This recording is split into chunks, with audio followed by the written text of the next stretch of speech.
50대 여성입니다. 평소에 집안일 하면서 많이 듣고 있어요. 저도 오늘은 혼자 품고 있었던 이야기 하나 꺼내보려고요. 시작하기 위해 조금 오래전으로 거슬러 올라가 보겠습니다. 남편과 저는 남들처럼 평범하게 만나 연애했어요. 몇 년 만나다가 임신해서 자연스럽게 살림을 합쳤죠. 그런데 이상하게 남편은 연애 때도 자기 부모님 얘기를 별로 안 하더라고요. 제가 알고 있는 건 남편이 외동이며 홀어머니 밑에서 자랐다는 거였죠. 결혼식을 올리기 전 저는 남편을 키워주신 시모에게 인사를 드리고 싶었는데요. 남편은 나름 자신만의 상처가 많은지 질색하며 싫다고 하더군요. 제게 시모는 남이라 생각하고 살자고 말하는 남편에게 저는 도대체 어머니랑 무슨 일이 있었냐고 물었죠. 불화가 심했다며 대충 둘러대는 남편에게 그땐 더 캐물을 수 없었어요.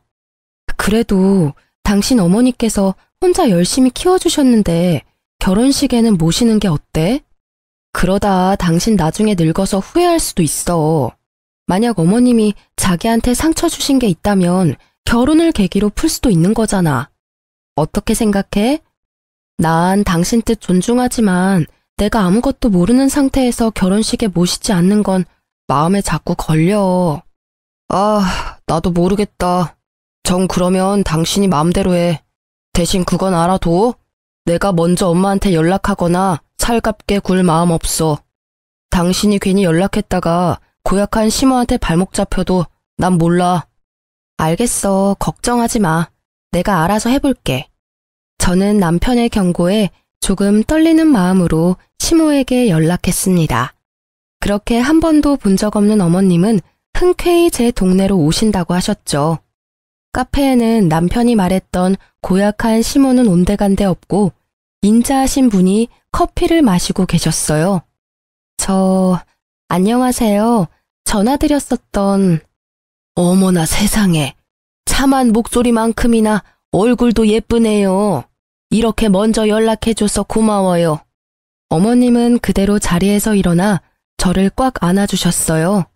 긴 말을 나눠보지 않아도 따뜻하신 분이라는 걸 단번에 알겠더군요. 말씀 감사합니다. 그리고 죄송해요. 그 사람이랑 같이 오려고 했는데 일 때문에 함께 오지 못했어요. 우선 어머님 식사부터 하러 가시겠어요? 괜찮아요. 그런데 어쩌죠? 식사는 내가 시간이 안 돼서 미안해요. 나 또 금방 가봐야 하거든요. 내 아들이 먼저 연락하라고 했을 리는 없고 세희 씨라고 했나요? 정말 고마워요. 덕분에 이렇게나마 아들이 결혼한다는 건 알게 됐네요. 불러준 건 고맙지만 난 혼주석에는 못 앉을 것 같네요. 만약 시간이 된다면 세희 씨 웨딩드레스 입은 모습은 보러 갈게요. 어머님은 눈물을 훔치며 초대해줘서 고맙다고 하셨어요. 제 손을 잡으시곤 한참 우시다가 도장과 함께 통장을 불쑥 내미셨죠. 나한테 뭐 받았다고 내 아들한테는 절대 말하지 말아요. 세희 씨가 정말 도움이 필요할 때 그 돈 써요. 네? 아니에요, 어머님. 저 돈 받으려고 뵙자고 한 거 절대 아닙니다. 나도 알아요. 눈빛만 봐도 세희 씨 그런 사람 아니라는 걸 알겠거든요. 그러니 모르는 척 받아줘요. 내가 딸은 없지만 세희 씨가 꼭 내 딸 같아서 주는 거예요. 하나밖에 없는 아들이란 녀석은 이제 남과 다름없거든요. 어두워지는 시모의 얼굴을 보고 저는 두 모자 갈등의 골이 생각보다 깊다는 걸 깨달았어요. 제가 받은 통장에는 5천만 원이 들어 있었습니다. 어머님은 그 후로 결혼식도 불참석하시고 홀연히 사라지셨어요. 게다가 헤어질 때 마지막 말씀이 계속 마음에 걸렸습니다. 세희 씨 뱃속에 내 손주 바르게 잘 키워줘요. 내 아들 말고 꼭 세희 씨를 닮은 손주면 좋겠네요. 끝까지 의미심장한 말을 하셨죠. 저는 알 수 없는 찜찜함에 시모 말대로 남편 몰래 통장을 간직했어요. 쓰지도 않고 계속 잘 간직했답니다. 결혼식을 끝내고 배가 불러올수록 시모의 말이 이해가 가더군요. 저는 아이가 제발 남편을 닮지 않길 간절히 바랐습니다. 왜냐고요? 요즘 입덧이 계속 심하네. 아씨, 또야? 밥맛 떨어지게. 넌 어떻게 내가 숟가락만 들면 토하는 신용이냐? 방금 뭐라고 했어? 배가 점점 불러오자 저는 입덧을 매우 심하게 했어요. 남편은 그런 저를 노려보며 신경질을 부리더군요. 네가 입덧할 때마다 엄청 비위 상한다고.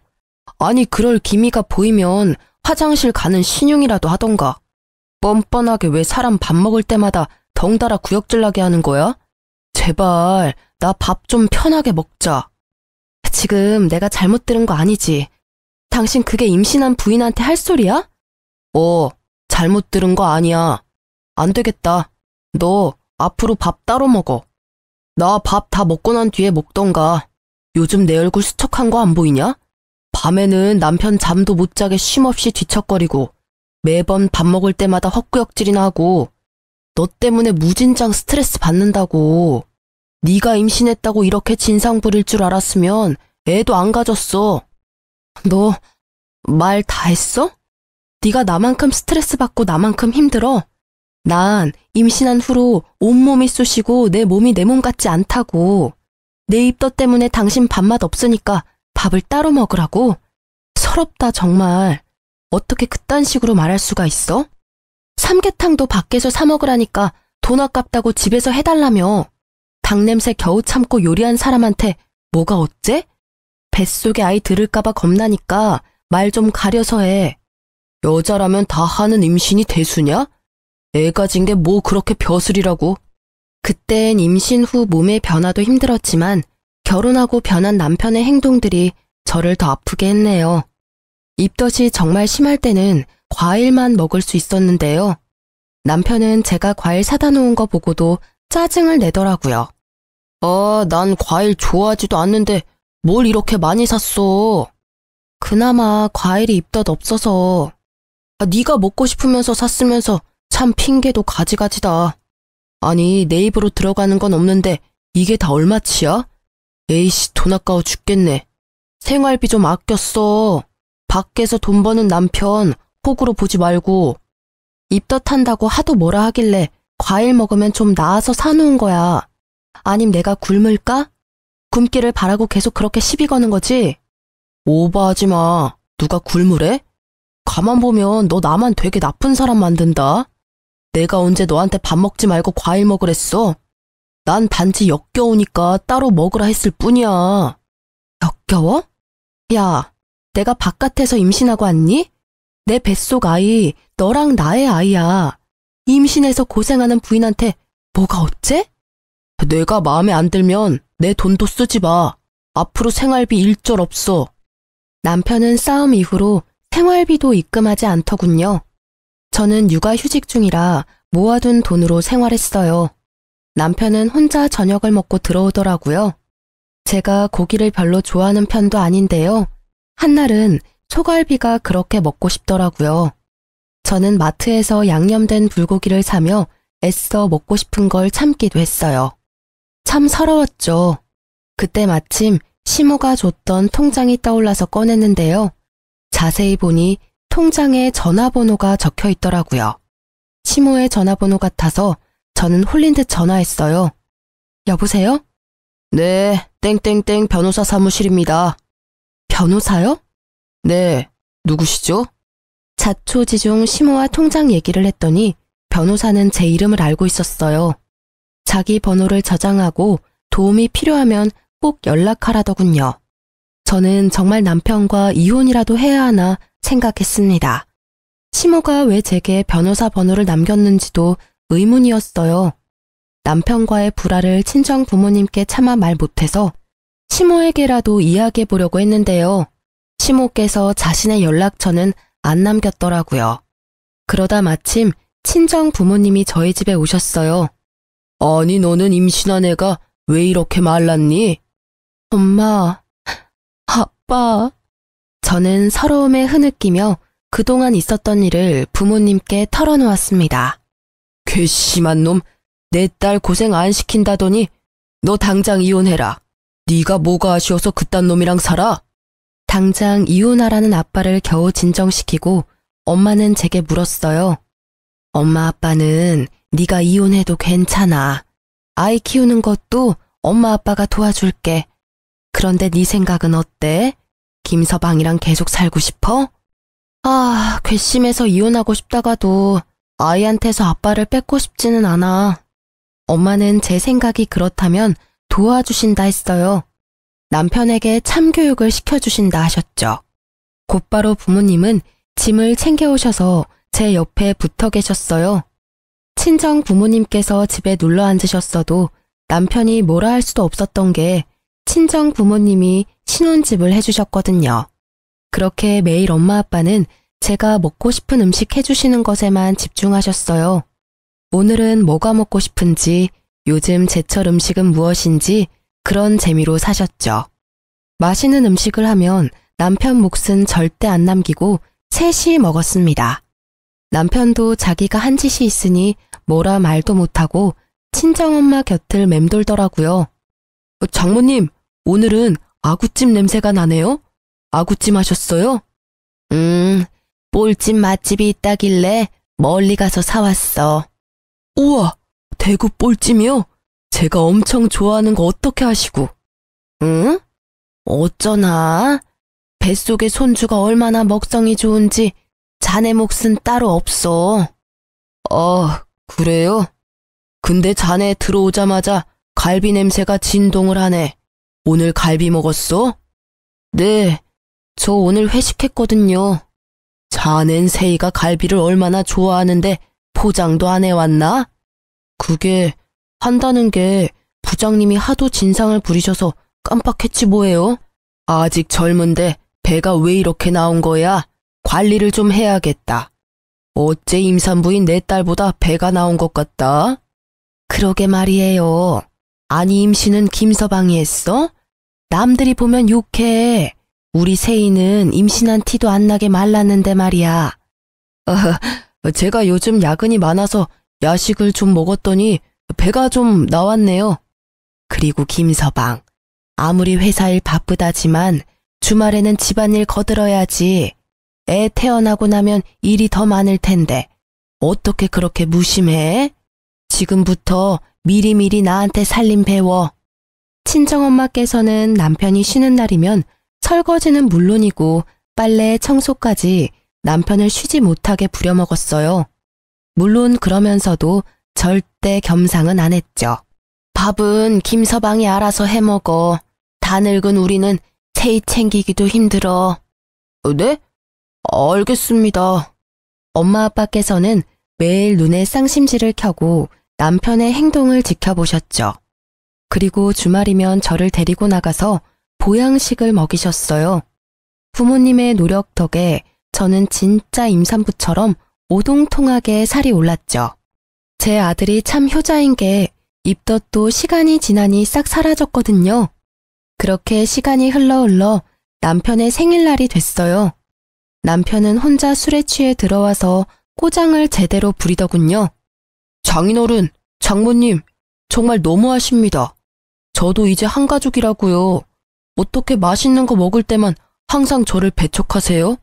심지어 오늘은 저 생일이란 말이에요. 또 저만 빼고 고깃집 가셨죠? 왜 저 구박하세요? 사위는 안 불쌍해요? 엄마께서는 차가운 물을 떠오셔서 남편 얼굴에 그대로 뿌리며 말하셨어요. 차가워. 어때? 찬물 세례받으니 이제 술이 좀 깨는가? 어디 어른들 앞에서 술 마시고 꼬장을 부려? 아니 자네가 내 딸에게 한 짓이 있는데 어떻게 우리가 곱게 보겠나? 네? 이미 다 들었네. 세이한테 생활비도 안 주고 먹는 거 가지고 구박하고 먹는 걸로 서럽게 하는 게 어떤 건지 이제야 좀 알겠나? 세상에 부인이 입덧하는데 먹고 싶은 음식 구해주지는 못할 망정 밥을 따로 먹으라니 역겹다니 그딴 말을 해대? 게다가 생활비도 안 줘? 참나, 더 말할 필요도 없네. 이혼 도장 찍을 준비하게나. 우리가 사준 이 집에서도 당장 짐 챙겨서 나가고. 장인어른, 장모님, 제가 잘못했습니다. 제가 죽을 죄를 지었어요. 회사 일이 너무 힘들고 스트레스 받아서 잠시 정신 나갔었습니다. 아시잖아요. 제게 가족이라고는 세이랑 장인어른 장모님 뿐입니다. 제가 갈 데가 어디 있어요. 앞으로 잘할 테니 저 한 번만 봐주세요. 여보, 내가 정말 미안해. 내가 정말 돌았었나 봐. 제발 용서해주라, 어?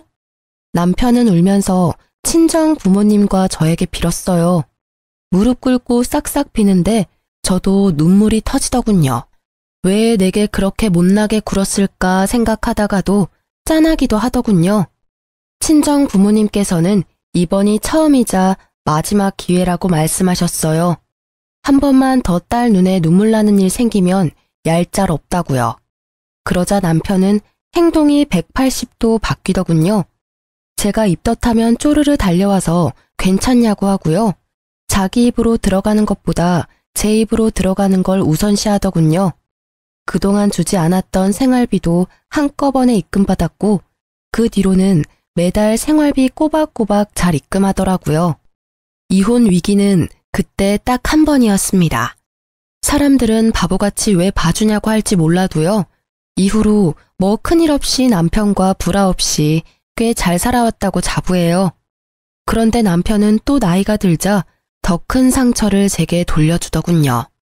애초에 사람은 쉽게 안 바뀌고 악한 게 남편의 숨길 수 없는 본성이었을까요? 저는 40대에 갑상선암 수술을 했어요. 초기에 운 좋게 발견해서 그나마 다행이었죠.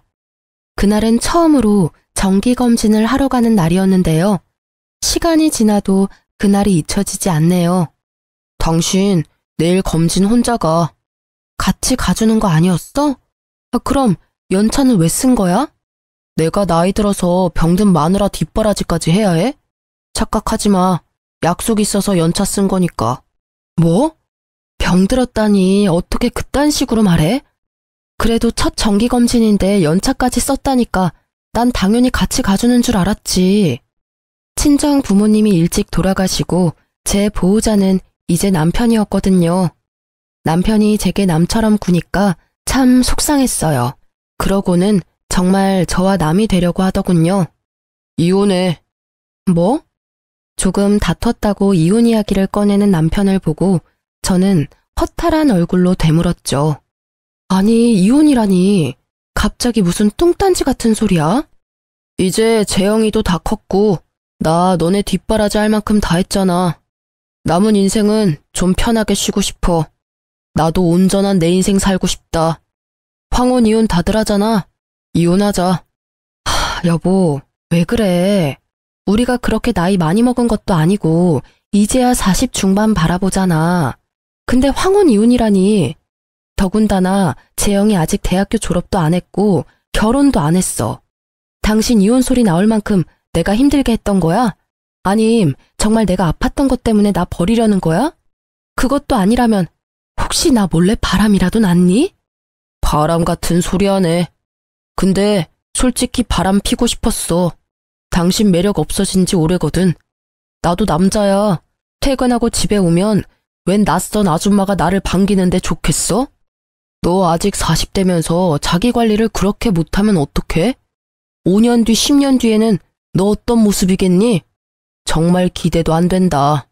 게다가 살도 적당히 쪄야 볼륨감 있는데 당신은 아픈 후로 계속 볼품없이 말라가잖아.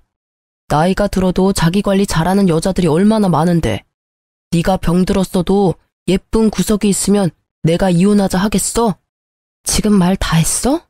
난 재영이 키우면서 당신 뒷바라지 누구보다 열심히 했어. 전망 있던 회사까지 관두면서 가족들 케어했다고. 그렇게 평생 살았는데 뭐가 어쩌고 저째? 됐고, 나 이번 달부터 생활비랑 학비 안 보낼 거니까 빨리 일 구해. 여보, 재영이 아직 의사 면허도 안 땄어. 나보고 뭐 어떡하라고. 아니면 네가 재영이 두고 당장 이 집에서 나가. 그럼 대학 졸업까지는 내가 시켜줄 테니까. 뭐? 집에서 당장 나가라니. 이 집이 당신 거야? 당연히 내 집이지. 자, 어떡할래? 내 제안 받아들일 거야 말 거야. 그동안 살아온 정이 있으니 원룸 하나 정도는 얻어줄게. 대신 재영이한테는 네가 바람나서 나갔다고 말할 거야. 그래야 너와 내 연도 확실히 끊기고 재영이는 자연스럽게 공부 독하게 하겠지. 뭐? 내가 바람을 피다니 그게 말이 돼? 재영이가 믿을 것 같아? 아니, 그렇다 할 돈도 없고 직업도 없는 날 갑자기 내쫓으면 나보고 어떻게 살라고. 당신, 우리 부모님이 얼마나 잘해줬는데 이러기야? 지금 생각해보면 나 부모 없다고 너네 엄마 아빠가 날 얼마나 잡았냐? 갑자기 분하네. 어우, 열받아. 제가 오열하는데도 남편은 눈 하나 깜빡이지 않더군요.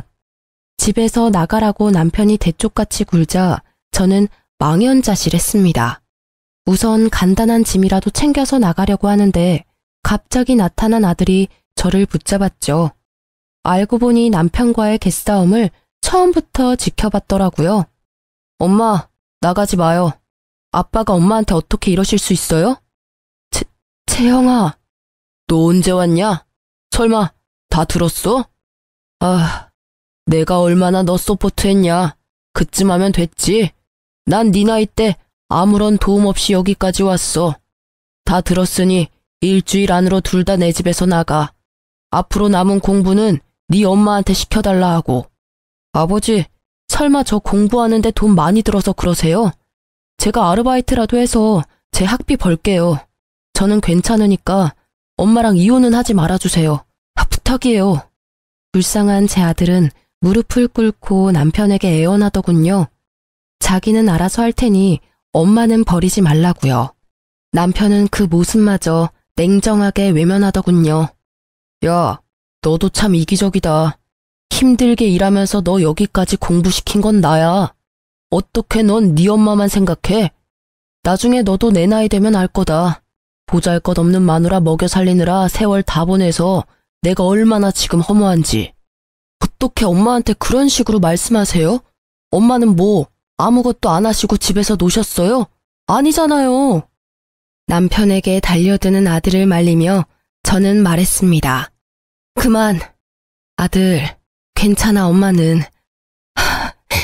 당신도 그만 말해요. 이혼해 줄 테니까 더 이상 재영이 상처 주지 말라고요. 저는 억울함보다 아들이 받는 상처가 더 걱정됐죠. 남편은 한사코 바람이 아니라더니 몰래 전화를 뒤져보니 젊은 여자랑 바람이 났더군요. 거울 앞에 늙은 제 모습이 어찌나 초라해 보이던지요. 좀 꾸미면서 살 걸 그랬나 후회도 했습니다. 하지만 아들은 자책하는 제게 단호히 말하더군요. 엄마, 나 사실 전부터 아빠 바람난 거 알고 있었어요. 제가 몰래 증거 다 모아놨으니까 저 믿고 걱정 마세요. 그 증거들이 이혼할 때 큰 도움 될 거예요. 그리고 저 꼭 의사 돼서 아빠 피눈물 흘리게 만들 거예요. 엄마 잘못 아니고 명백히 아빠 잘못이니까 자책하지 마세요. 학자금이랑 생활비는 대출받아서 공부하면 되니까 걱정 마시고요. 모질이 같은 저와 달리 똑똑한 아들은 이미 남편이 외도한 증거들을 다 모아놨더라고요. 이걸 모으면서 또 얼마나 상처였을까. 저는 또 가슴이 찢어졌죠. 아들, 학비랑 생활비는 걱정하지 마. 옛날에 친할머니가 주신 돈 있어. 엄마는 절대 네 아빠랑 쉽게 이혼 안 해줄 거야. 소송에서 받을 거 다 받아내야지. 가족 소중한 줄 모르는 네 아빠 꼭 벌받게 할 거야. 친할머니요? 한 번도 본 적 없는 친할머니 이야기에 아들은 놀라서 눈이 커지더군요. 저는 그런 아들 손을 잡고 변호사 사무실에 찾아갔습니다. 시모가 소개해줬던 변호사는 처음 연락했을 때 이후로 별일 없냐고 1년에 한 번씩은 꼭 연락이 왔어요. 연락이 끊기지 않아 다행이었죠. 아니, 어떻게 이렇게 증거 수집을 잘하셨어요? 통화 녹음 파일, 문자 내역, 카드 내역서 다 잘 준비해 주셔서 저는 뭐 할 것도 없겠네요. 저희 아들이요. 먼저 눈치채고 차곡차곡 모았더라고요. 저 변호사님, 잘 좀 부탁드립니다. 네, 저만 믿으세요. 아드님이 훤칠하고 바르게 참 잘 크셨네요. 할머니께서 걱정 많이 하셨는데 좋아하시겠어요. 저 할머니랑은 연락할 수 없나요? 왜 저희랑 연락 끊고 사셨대요? 사실은 지난해에 돌아가셨어요. 어머님 앞으로 건물도 하나 남겨놓으셨고요. 네? 제 앞으로요? 어머님은 이미 돌아가셨더라고요. 참 외로우셨을 텐데 연락 한 번 없이 혼자 가셨어요. 더 놀랐던 건 변호사에게 들어보니 시부께서도 결혼 당시에는 살아있었던 거예요. 남편 말고 제 이름으로 시부모님께서 건물을 남긴 이유가 궁금했어요. 변호사는 제게 편지를 내밀더군요. 아들과 함께 편지를 읽으며 경악했습니다. 결혼 당시 시부가 급하게 간이식이 필요했는데 남편이 이식해준다면서 흥청망청 돈을 쓰며 놀았대요. 그러고는 수술 당일 무섭다고 도망쳤다네요. 시부모는 부모니까 처음엔 그것마저 다 이해했답니다.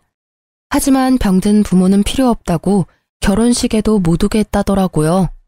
대신 죽기 전 유산은 미리 본인에게 결혼 선물로 달라고 하면서요. 짐승보다 못한 남편은 아픈 부인뿐만 아니라 낳아주고 길러준 부모까지 저버린 거죠. 애지중지 키워온 하나뿐인 외동아들이 그러니 시부모는 매우 충격이었다 합니다. 그러다 시부모는 결혼식에 오라고 찾아온 착한 예비 며느리가 고맙고 걱정되어 가지고 있던 건물을 제게 남기셨대요. 변호사에게 부모도 버리는데 조강지쳐 안 버린다는 장담 못한다 말씀하시면서요. 어떻게 이런 날들까지 시부모께서 예측하셨나 봐요. 결혼할 때 진작 집안 사정을 말해주시지 원망스러웠지만 이미 돌이킬 수 없는 일이니 저는 감사히 시부모의 유산을 받기로 했습니다. 남편의 실체를 알고 저와 아들은 남편을 평생 손절하기로 마음먹었죠. 변호사는 이미 시모에게 받을 만큼 수임료 다 받았으니 도와준다고 하셨어요. 알고 보니 변호사분이 시모의 친구분 아드님이시더군요. 그렇게 이혼 소송을 걸자 남편은 제게 싹싹 빌더군요. 여보, 우리 소송까지는 하지 말자. 응? 이거 완전 진흙탕 싸움이잖아. 내가 아들 졸업까지 시켜준다니까. 소송 취하하고 우리 곱게 헤어지자. 우는 척 하지 마. 가증스러운 연기 다 티나거든. 내가 누구 좋으라고 소송을 취하하겠니? 두고 봐. 너 네가 가진 게 다 네 건 줄 알고 살았지? 내가 그동안 살림한 거 월급으로 환산하면 얼마일 것 같아? 그리고 우리 부모님이 주신 집도 팔아서 홀라당 네 명의로 했잖아. 내가 반드시 내 거 다 빠짐없이 되찾아올 거야. 여보, 진짜 왜 이래? 당신답지 않게. 나다운 게 뭔데? 아, 너한테 호구 잡히는 게 나다운 거야? 나야말로 너 떠나서 내 인생 찾을 거야. 두고 봐. 이런 미친, 곱게 늙어야지. 퇴, 정신 차려. 네가 뭔 수로 날 이길 건데? 돈은 있고? 네 아들 의사는커녕 졸업도 못할 거다. 내가 너네 모자 10원 한 푼 지원해주는지 봐라. 남편은 제가 자기 맘대로 컨트롤이 안 되니 악담을 퍼붓더군요. 악귀에 쓰인 듯 남편의 눈이 희번득하는데 오만정이 다 떨어지더라고요. 그동안 이런 사람이랑 살아왔구나 오싹했어요. 변호사님은 이미 승소율이 높은 유명하신 분이고 남편에게 유책 사유가 있었기에 저는 소송에서 이길 분위기였어요. 남편은 자기 재산 저한테 다 빼앗길까봐 뒤늦게 싹싹 빌었어요. 위자료에 재산 분할까지 하면 자기한테 남는 게 별로 없으니까요. 여보, 내가 잘못했어. 잠시 내가 미쳤었나 봐. 당신 아프면 간호해줄 사람 나밖에 없잖아. 아들이 나중에 당신 간호해줄 것 같아? 뭘 믿고 이래? 제발 우리 이혼 없었던 일로 하자. 내가 앞으로 잘할게. 알잖아, 내가 2번 실수 안 하는 거. 예전에도 당신 서운하게 했을 때 고쳤잖아. 지금도 고칠 수 있어, 어? 어림없는 소리 하지 마. 내가 말했지? 내 거 다 찾아올 거라고. 가진 거 다 뺏겨도 그 여자가 널 받아줄까? 여보, 제발. 남편의 두 얼굴을 이제 잘 알기에 저는 더 이상 속지 않았습니다. 다행히 전 집도 되찾고 재산 분할도 했으며 위자료도 받았죠. 더 이상 남편과 산 집에서 살기 싫어서 되팔았어요. 시부모가 주신 건물도 팔아서 아들과 함께 새 아파트로 이사했죠. 하지만 전 남편은 얄밉게도 저와 헤어지자마자 상간녀랑 합쳤더라고요. 아들은 아직 아빠가 벌을 덜 받은 것 같다고 울분을 토했죠. 저는 아들을 달래며 우리가 잘 사는 게 복수라고 말했어요. 하지만 하늘의 뜻인지 곧 남편에게 제대로 복수할 기회가 찾아왔습니다. 여보세요? 여보. 여보라니? 당신이야? 이혼한 지 언젠데 날 그렇게 불러. 너 재혼까지 했다며. 미안하다. 입에 붙어버려서. 세희야. 내 이름 부르지 마. 소름 돋으니까. 전화번호 바꿔야겠다. 내 번호 아직도 아는 줄 몰랐네. 잠깐만. 세희야.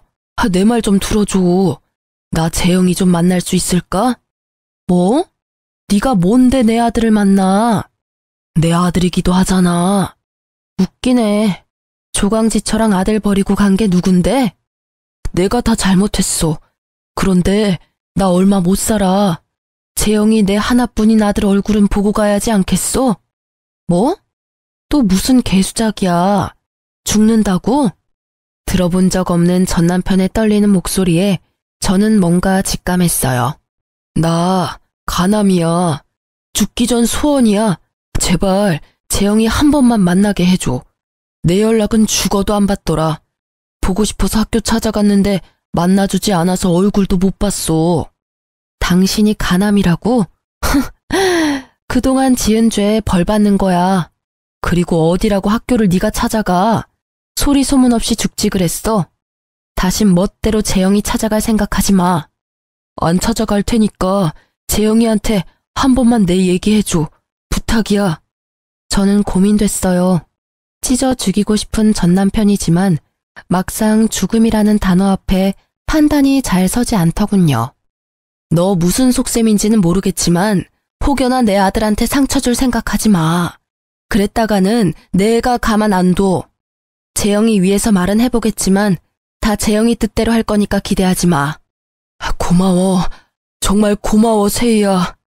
저는 아들 눈치를 보면서 전 남편의 상태를 조심스레 말했어요. 그랬더니 아들이 엄마, 내가 해결할게. 새엄마한테 인사도 할 겸 하고 웃었죠. 저는 아들이 다 계획이 있을 거라 믿고 보냈습니다. 지금부터는 전 남편 집에 갔다 온 아들한테 들은 그대로만 말씀드릴게요. 아들이 도착하니 전 남편과 상간녀는 낡은 빌라에 살고 있더랍니다. 전 남편 얼굴은 황토색처럼 누렇게 떠 있었대요. 상간녀가 울면서 하는 말이요. 만나러 와줘서 너무 고마워요. 재영 씨라고 불러도 되죠? 아빠가 많이 아파요. 의대생이라면서요. 우리보다 잘할 거 아니에요. 우리 자기가 매일 이렇게 죽어가고 있는데 재영 씨가 좀 도와주면 안 될까요? 새엄마는 검사 안 해봤어요? 이식을 못하는 거예요? 아님 해주기 싫은 거예요? 무슨 소리예요. 저야말로 누구보다 이 사람한테 간이식 해주고 싶어요. 다행히 저도 일치하는데 기왕이면 아들한테 받고 싶다잖아요. 본인이 원하는데 저보다는 아들이 해주는 게 낫죠.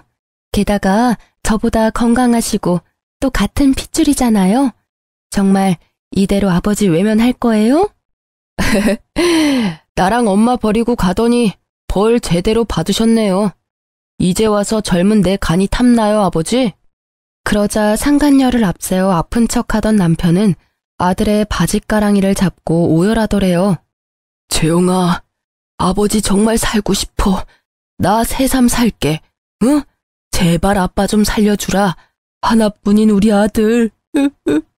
전 남편은 자기 살고 싶다고 추하게 눈물 콧물 짜며 간이식 해달라고 아들 바짓가랑이를 붙잡고 늘어졌답니다. 새엄마가 해준다잖아요. 왜 옆에 떡하니 간 줄 사람 있으면서 날 불러요? 내 간이 그렇게 탐나요? 과연 반대 상황이었다면 아버지가 해주셨을까요? 제가 가남이라 아버지 간 필요했으면 제가 아버지 간 받을 수 있었을까요? 만약 그랬다면 당연히 나는 널 위해 내 간 통째로 줬을 거야. 정말요? 내가 어떻게 하면 간이식 해줄래? 응? 돈이 필요하냐? 아빠, 돈이 있긴 있어요. 앞으로 치료비는 네 엄마가 들어놓은 보험이 있으니까 그걸로 하면 돼. 퇴직금 받은 건 너 줄게. 풍족하지는 않지만 조금이나마 너한테 보탬은 될 수 있어. 그리고 저도 이제 일 시작할 거예요. 이제 제가 이 사람 곁에 평생 있을 거니까요. 우와, 평생을요? 아니, 병든 사람은 지금 버리고 도망가야죠. 아버지 사망보험금 많이 들어놨나 봐요? 새엄마가 쉽게 안 떠나는 거 보니까요. 그런 거 아니거든요. 저 이 사람 정말 사랑해요. 두 분 다 돈은 됐고요. 일단 어머니께 가서 허락을 좀 맡아야겠어요. 저 대신 아빠랑 새엄마가요. 제가요? 사모님이 저 보면 더 싫어하실 것 같은데요. 우리가 가면 네 엄마가 거품 물 텐데. 그러니까 어머니께 진심으로 사죄하며 빌어야겠죠. 둘 다 지은 죄가 있잖아요. 그렇게 아들이 상간녀랑 전남편을 우리 집으로 데려왔어요. 조금 비싼 아파트라 상간녀와 전남편은 놀란 눈치였죠. 시부모가 남긴 줄도 모르고 전남편은 감탄하더군요. 어머니, 저 왔어요. 아니, 아들, 저 사람들이 왜 우리 집에? 여보, 오랜만이야. 집이 꽤 좋네. 월세야? 내 돈으로도 이 집은 택도 없는데 어떻게 된 거야? 아버지, 자가예요. 어머니 명의로 된 자가요. 아니, 누가 여보야? 네 여보는 지금 네 옆에 있는 저 상간녀 아니야? 상간녀는 열받았는지 얼굴에 열이 확 올랐더군요. 말씀이 지나치시네요. 저희 커플 이제 엄연히 부부 사이거든요. 커플? 부부? 웃기고 있다. 넌 조용히 있어. 전 남편은 상간녀에게 소리를 꽥 지르고는 제게 나긋나긋 말했어요. 예전 버릇 남 못 주더군요. 혹시 나 몰래 장인어른이랑 장모님이 당신에게 뭐 남긴 거 있어? 왜? 새 아파트 보니까 군침도냐? 됐고 여기가 어디라고 감히 니네가 들어와. 시부모가 남긴 재산인 줄 꿈에도 모르고 전 남편은 아파트를 보고 군침을 흘리더군요. 재영이가 부른 거야. 당신 허락 필요하다고. 허락? 무슨 허락? 나 간이식 미쳤어? 어디 내 귀한 아들 간을 빼가려고 해. 네가 인간이야? 저는 전 남편 머리채를 쥐고 마구 흔들었죠. 그러자 상간녀가 저를 말리면서 울부짖었어요. 우리 자기 건드리지 마요. 아픈 사람한테 이게 뭐 하는 거예요? 뭐? 맞을 짓 하니까 그렇지. 그럼 네가 대신 맞을래? 상간녀 머리채를 쥐고 그대로 바닥으로 내리꽂았죠. 무슨 아줌마가 이렇게 무식하게 힘이 세? 상간녀는 한 대 맞고 열받았는지 씩씩거리고 전 남편은 무릎을 꿇더라고요. 세희야, 나 살고 싶다. 너가 허락해주면 재영이가 나 간이식 해준대. 허락해주라, 어? 뭐? 절대 안 돼. 그러자 상간녀도 분위기를 파악했는지 전 남편 따라 무릎 꿇더군요. 경솔하게 행동해서 죄송해요. 이 사람 간이식 아드님이 해주신대요. 사모님이 허락해 주신다면요. 제발 허락해 주세요. 저 이 사람 없으면 못 살아요. 갑자기 무릎 꿇고 싹싹 비는 상간녀와 전 남편을 보고 저는 기가 찼어요. 뭐? 이런 미친 것들이 지금 뭐라는 거야? 엄마, 잠시만요. 저 믿으세요. 제가 설마 해주겠어요? 아들의 귓속말에 저는 고개를 끄덕이며 너가 하고 싶은 대로 하라고 했죠. 아들은 상간녀에게 보란 듯이 말하더군요. 난 엄마 아빠가 재결합하는 게 소원이에요. 그럼 아빠한테 제 간 떼드릴 수 있어요. 뭐라고? 절대 안 돼. 우리가 어떻게 한 몸이 됐는데. 여보, 우리 집으로 돌아가요. 내가 간이식 해준다고요. 너 네 엄마 닮아서 아주 영악하구나. 그래서 나 여기까지 데리고 온 거야? 넌 좀 빠져있어. 조용히 하라고. 상간녀가 그럴 수 없다고 펄쩍펄쩍 뛰자 전 남편은 정신사납다고 상간녀의 뺨을 내리치더군요. 그리고는 조용히 하라고 경고했어요. 저는 그 모습에 웃음이 터졌죠. 여전하구나. 부인한테 막대하는 거. 어때요? 아프더니 저 인간 나 때보다 더 심해졌네. 난 그래도 맞은 적은 없거든요. 나 이까지 뺨 한 대 맞았다고 달라지는 거 없거든요? 신경 꺼요. 상간녀는 울먹거리고 재혼한 전 남편은 이혼하라는 아들의 말에 눈을 감고 생각하더군요.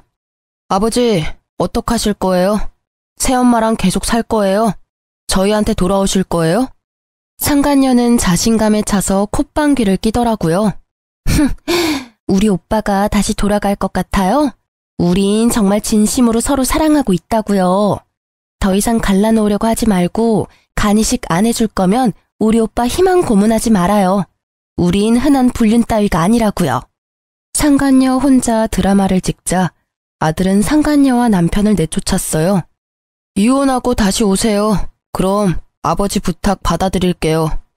자기 아들 처음부터 간줄 생각도 없었으면서 괜히 우리한테 저러는 거예요. 우리 빨리 가요. 내가 이식해 줄 테니까요. 아, 이게 뭐 하는 짓이에요? 저는 그 둘에게 아깝지만 소금을 왕창 뿌려댔어요. 꽤 아팠을 거예요. 굵은 소금이었거든요. 재수 온 붙으니까 썩 꺼져. 그러고는 저는 아들에게 무슨 생각이냐고 물었죠. 아들, 엄마는 무서워. 너 도대체 무슨 계획인 거야? 엄마는 저 인간이랑 합칠 생각 추워도 없단다. 엄마, 그럴 일 없을 거니까 안심하세요. 난 저런 사람 아들인 게 정말 너무 창피해. 전부 되돌려줄 거예요. 엄마한테 상처 준 것도 할머니 할아버지한테 상처 드린 것도 잘못한 사람이 직접 다 갚아야죠. 엄마는 신경 쓰지 마요. 제가 다 알아서 할게요. 저는 똑똑하고 야무진 아들의 의견을 전적으로 믿기로 했습니다. 그리고 얼마 안 가 정말 전 남편은 상간녀와 이혼하고 찾아왔습니다. 정말 30대인 상간녀의 간보다 염치도 없는지 20대인 아들 간이 더 탐났나 봐요. 여보, 아들, 나 이혼하고 왔어. 글쎄 그 못된 게 이혼이라고 떨어지자마자 집안에 내 물건 하나도 못 가져가게 해서 빈털터리로 나왔지 뭐야. 전 남편은 전보다 더 심해진 몰골이었어요. 무슨 자신감으로 빈몸으로 찾아온 건지 저는 속으로 놀랐죠. 그리고 뒤이어 상간녀까지 쫓아왔더라고요. 내 남편 내놔 이 쓰레기들아. 아니 오빠, 설마 했는데 진짜 여기로 온 거야? 나 버리고 여기서 잘 살 수 있을 것 같아? 저 사람들이 오빠 대접이나 해줄 것 같냐고. 마지막 기회야. 지금이라도 나한테 돌아와, 응? 오빠 나 진심으로 사랑하잖아. 쓰레기는 너지. 어디서 남의 집에 쳐들어와서 행패야? 그리고 애초에 내 남편이었잖아. 내 남편이 제자리에 되돌아온 걸 네가 뭔 자격으로 말을 못해?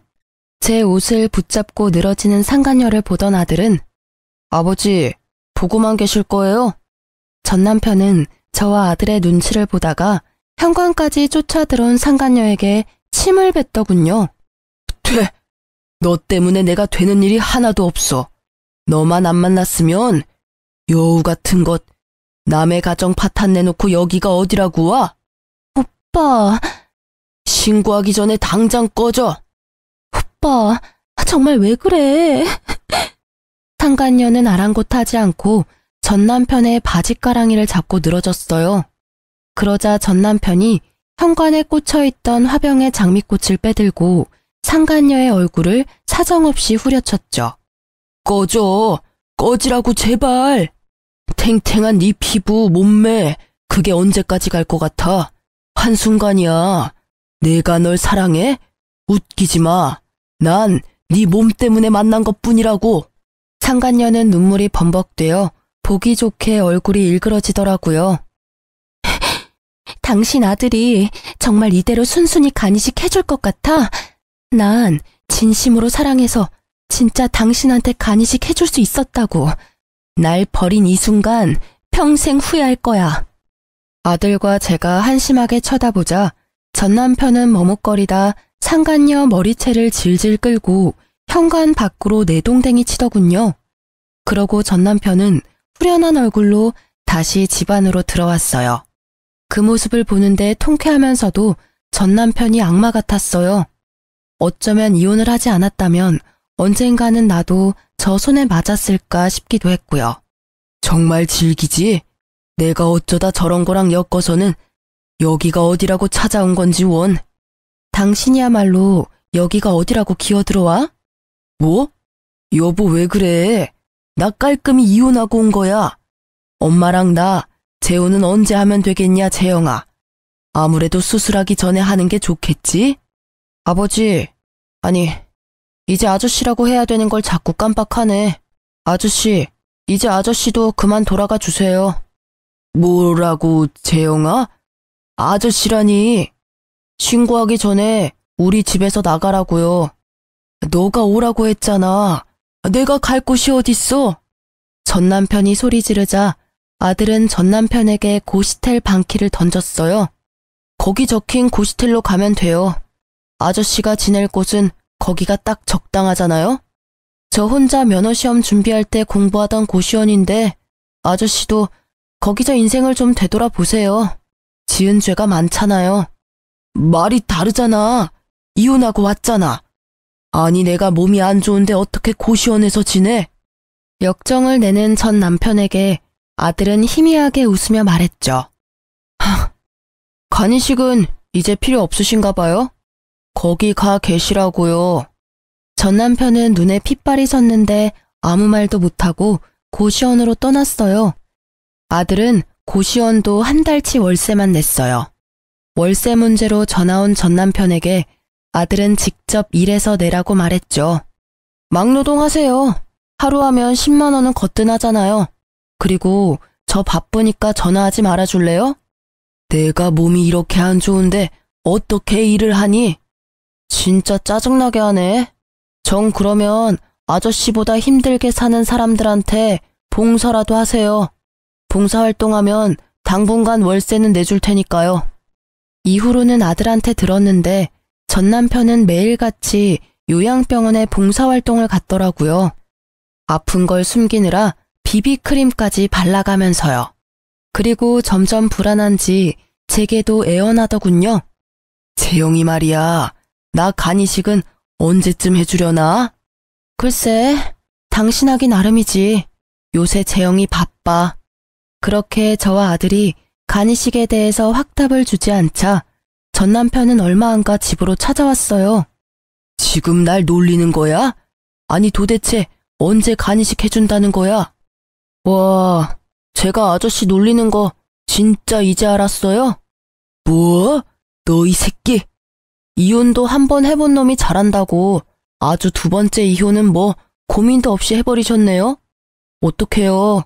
이제 혼인관계도 아니라서 그 상간녀가 아저씨한테 간이식도 못 해주는데. 이 악마 같은 자식아! 어디 내 귀한 아들한테 악마래. 악마는 너지 이 자식아. 똑똑한 제 아들의 계획에 전 남편은 개거품 물더라고요. 어떻게 자식이 부모한테 이래. 아무리 이혼을 했어도 말이야. 당신은 재영이가 저러는데 그냥 있었어? 내 얼굴 안 보여? 나 당장 내일 죽어도 안 이상한 상황이야. 아저씨가 할아버지한테 간 드렸으면 저도 그 효심 보고 배워서 간 드렸겠죠. 그런데 안 드리고 도망갔잖아요. 게다가 병들었다고 외면해놓고 나한테 악마라뇨. 악마는 당신이지. 뭐? 그걸 네가 어떻게 알아? 그땐 어려서 철이 없었고 난 단지 무서워서 그랬다고. 네, 아저씨. 저도 어려서 철이 없고 무서워서 간이식은 못 해드리겠네요. 이식 대기 순번 기다리세요. 언제 차례가 올지는 모르겠지만. 이런 미친. 화가 난 전 남편이 집에 있는 물건을 부수려고 들자 아들은 딱 한마디 했어요. 아저씨, 돈 있어요? 여기 물건들 다 비싼 거예요. 물어낼 돈 있냐고요. 너는 내 아들이야. 네 물건은 다 내 거야. 아들의 말에 전 남편이 발악하길래 저는 비웃으며 거들었어요. 당신 아들 거 아니야, 그거. 전부 다 내 거야. 그러니까 함부로 손대지 마. 당신이랑 나 남남이잖아. 그거 알아? 이 아파트 어머님이랑 아버님이 나한테 남겨주신 거. 뭐? 장인어른이랑 장모님이? 아니요, 제 친할아버지 친할머니가요. 당신이 버린 당신 부모님이 이렇게 될 줄 아셨는지 내게 재산 남기셨더라고. 에이, 내놔. 처음부터 내 거였네. 다 내 거야. 이 집도 네 간도 다 내놔. 전 남편은 정신을 잃고 날뛰고요. 미리 신고한 덕에 경찰들이 왔어요. 전 남편은 계속 짐승처럼 울부짖더라고요. 저는 아랑곳하지 않고 경찰들에게 침착하게 말했어요. 전 남편인데 갑자기 찾아와서 행패를 부리네요. 아프더니 정신까지 어떻게 됐나 봐요. 여기 있는 물건들 다 내 물건이고 이제 이혼한 남남이니 꼭 법적으로 책임 물어주세요. 아들 역시 전 남편에게 한마디 했죠. 아저씨, 장례식 때 봬요. 거기서는 마지막으로 아들 노릇 해줄 테니까요. 나중에 변호사가 시부모님이 남겨주신 재산은 오로지 제 몫이라고 하자 전 남편은 망연자실하더군요. 여보, 제발 나 불쌍하지도 않아? 한 번만 봐줘라. 내 아들이 저렇게 무서운 애였어. 나 너무 소름 돋아. 소름 돋는 건 당신이야. 그리고 당신 닮지 않아서 내 아들은 너무 바르고 착해. 너무 착하고 바르니까 참지 못하고 악한 당신 벌 주는 거잖아. 그렇게 전 남편과의 인연은 정말 거기서 끝이 났습니다. 더 이상 저희 집에 찾아오지도 않더군요. 자기 몸뚱아리 하나 치료할 돈만 들고 있는 전 남편은 제가 들었던 전 남편의 보험을 물어보더군요. 저는 당연히 이혼할 때 제가 들어놓은 거 다 해약했죠. 그것도 모르고 전 남편은 보험금을 어느 정도 탈 줄 알았었나 봐요. 만약 이혼 안 했더라면 보험도 해약할 일 없었을 텐데 말이죠. 참 끝까지 어리석은 인간이라 생각했죠. 전 남편은 형편이 넉넉하지 않은데도 불구하고 살고자 하는 의지는 커 보였습니다. 퇴직금으로 집을 구하지는 않고 여전히 고시원에서 산다고 들었어요. 그 월세도 아까운지 무료급식 먹으며 떠돌이 생활 중이라고 아들을 통해 들었어요. 아들은 계속 자기 아빠가 벌을 제대로 받는지 감시하고 있었죠. 상간녀는 시간이 좀 흐르고 다시 제게 찾아왔더군요. 자신은 정말 사랑에 빠진 줄 알았다나 뭐라나요. 그건 사랑도 아니었고 추접한 불륜인 걸 이제 알았다고 뉘우치더라고요. 그 이후로 계속 눈이 돌아서는 저보고 재혼하자고 집착하더라고요. 그래서 스토커로 경찰에 신고했어요. 그래서 나보고 어쩌라고요. 난 당신이랑 이런 대화 나누는 것도 불편하고요. 2번 다시는 우리 집 찾아오지 마세요. 저 잘못했습니다. 정말 죽을 죄를 지었어요. 많이 후회하고 있어요. 진심으로 용서 구하러 온 거예요. 지금 고해성사라도 하는 거예요? 벼랑간 상간녀가 울면서 무릎 꿇고 빌더라고요. 아드님께서 제가 가는 곳 어떻게든 찾아내서 자기 아빠랑 불륜을 저질렀다고 자꾸 소문내요. 제발 그만해 주시면 안 될까요? 저 정말 착하게 살게요. 저도 아직 젊어요. 이제 다 잊고 새삼 살고 싶은데 그쪽 아드님이 너무 무서워요. 저는 상간녀와 전 남편에게 하는 복수가 아직도 진행 중이라는 것에 조금 놀랐어요. 하지만 티를 내지 않고 상간녀에게 따끔하게 말했어요. 남의 눈에 눈물 흘리게 한 대가 아니겠어요? 그 정도로 엄살 떨지 마세요. 그만두더라도 내 아들이 내킬 때 그만두겠죠. 다신 찾아오지 마요. 한 번 더 찾아오면 나까지 합세해서 괴롭혀 줄 테니까. 상간녀는 말없이 봉투를 내밀었어요. 백화점 상품권 10만원권이 20장 들어있더군요. 약소하지만 받아주세요. 아니 이딴 걸 내가 받겠어요? 상품권을 꺼내 상간녀 얼굴에 뿌리자 상간녀는 고개를 못 들더군요. 떨어진 상품권들을 주워서 다시 봉투에 넣고 그 자리에 두고 뛰쳐나가더라고요. 저는 아들에게 상간녀가 찾아왔었다고 말했어요. 뭐? 엄마 미안해. 내가 해결할게요. 아들, 이제 그쯤 하면 됐어. 이제 아빠 관련 일은 손 뗐으면 좋겠다. 미워하고 벌 주는 건 이제 그만하자. 이제 하늘에게 맡기자. 응? 넌 이제 사람들 살리는 일에 힘써야 해. 엄마는 네가 이런 가치 없는 일에 네 시간, 에너지 그만 쏟았으면 좋겠어. 엄마는 지금도 충분해. 너무 통쾌해. 그러자 아들 울면서 말했죠. 엄마, 정말 괜찮아요? 난 아직도 아빠, 아니 그 인간 죽이고 싶을 만큼 미워요. 엄마는 괜찮으니까 이제 그 마음 지우고 우리 삶 살자. 응? 그날 아들과 저는 부둥켜 안고 많이 울었습니다. 시간이 흘러 지금은 제 아들 어엿한 의사예요. 아직 인턴이지만 전 남편과 달리 정 많고 효심 깊고 봉사정신 투철한 의사죠. 이제 아들도 졸업하고 인턴 생활하고 저도 일주일에 한 번은 봉사활동하며 지내고 있습니다. 그 외의 나머지 시간은 온전히 저를 위해 보내고 있어요. 아들한테는 괜찮다고 했지만 불쑥불쑥 남편에 대한 미움과 원망이 올라올 때가 있거든요. 한이라는 게 정말 무섭죠. 밥 한 끼 대접한 적 없던 시부모님께서 아들과 저를 살렸어요. 그 은혜에 보답하기 위해 잘 살려고 노력하고 있습니다. 전 남편은 부모에게 지은 죄로 천벌을 받는 거라 생각합니다. 오늘 내일 하고 있거든요. 간 이식자가 나타나면 새로운 삶을 사는 기회인 것이고 안 나타난다면 그게 하늘의 뜻이라 생각합니다. 여러분, 착하게 살아야 복이 와요. 누구든 남에게 상처 주는 삶을 살지 말아야 합니다. 앞으로 저도 남은 삶 은혜 베풀며 살게요. 긴 사연 들어주셔서 감사하고요. 모두 행복하세요.